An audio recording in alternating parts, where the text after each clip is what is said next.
ल जाउँ छिटो जाम के अब हामी कहाँ जानु लाग्यो रे हाम्रो प्रोग्राम के प्रोग्राम थाहा प्राइज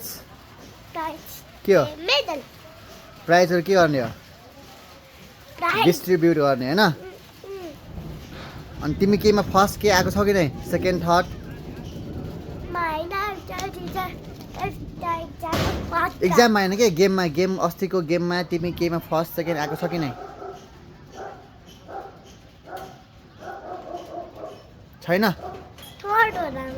थर्ड होला होला अरे आज अनि हामी चाहिँ घरदेखि लाग्यौँ आज नानीको प्राइज डिस्ट्रिब्युट हुने भएको कारणले हामी चाहिँ अब लाग्यौँ तर बाटोमा अचानक पानी पर्न सुरु भयो अनि हामीहरू फास्ट हिँड्यौँ र कहाँ बस्ने भइरहेको थियो हामीसँग छाता पनि थिएन त्यसपछि हामी यहाँ नजिकैको घरभित्र छिरेर बस्ने सोच्यौँ र हामी चाहिँ अब घरमा छिरेर बस्यौँ पानी अति नै ठुलो परिरहेको थियो अनि अरू मान्छेहरू पनि त्यहाँ आएर बस्यो अनि हाम्रो नानी चाहिँ टोलाएर बसिरहेको थियो सायद म केही भयो कि नै भनेर होला पक्कै पनि लगभग 15-20 मिनटपछि पानी रोकेको छ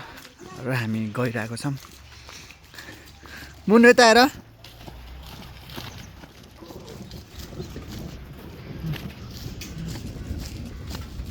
अब म स्कुलमा पुगेपछि भिडियो बनाउने छु हामी अनि स्कुल पनि पुगिसक्यौँ र धेरै पानी परिरहेको थियो त्यसपछि स्कुलको प्रिन्सिपल अनि म्यामहरू मिलेर प्रोग्राम सुरु गर्नुभयो र बच्चाहरूलाई प्राइज डिस्ट्रिब्युट गर्नुभयो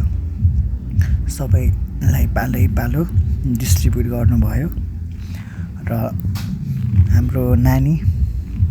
सानो नानी केहीमा पनि मेडल पाउँदैन भन्ने हामीलाई थाहा थियो किनभने उसले गेममा पार्टिसिपेट नै गरेको थिएन तैपनि हामीले चाहिँ उसलाई त्यो मेडल प्राइज दिइरहेको प्रोग्राममा लग्यौँ किनभने यस्तो प्रोग्राममा लग्दाखेरि चाहिँ बच्चालाई के हुन्छ भने मैले पनि प्र्याक्टिस गर्नुपर्छ मैले पनि खेलकुदहरू खेल्नुपर्छ र मैले केहीमा फर्स्ट आयो भने चाहिँ मैले पनि प्राइजहरू पाउँदो रहेछु भन्ने एउटा भित्री आत्माबाट मोटिभेट हुन्छन् भन्ने भावनाले हामीले हाम्रो नानीलाई पनि लगेको हो अनि सबै सानो नानीहरूले चाहिँ प्राइजहरू पाइरहेको थियो र स्कुलले पनि यस्तो प्रोग्रामहरू राख्नुपर्छ र राखेर बच्चाहरूलाई प्राइजहरू दिनुपर्छ किनकि प्राइजहरू दियो भने उनीहरू अझै पनि केही गर्नुपर्छ गऱ्यो भने त केही मिल्दो रहेछ भन्ने एउटा हौसला प्राप्त गर्छन् र यस्तो पानी परिरहेको थियो अनि हाम्रो नानी चाहिँ दुःखी भएर बसिरहेको थियो हेर्नु न दुःखी भएर बसिरहेको थियो तर ऊ गेममा प्र्याक्टिस भन्दा पनि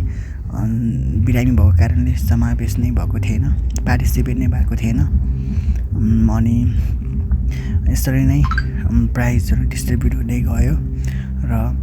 हाम्रो सानो नानीलाई बोर लागेको कारणले अनि प्रोग्रामको आधा बाटो नै हामी चाहिँ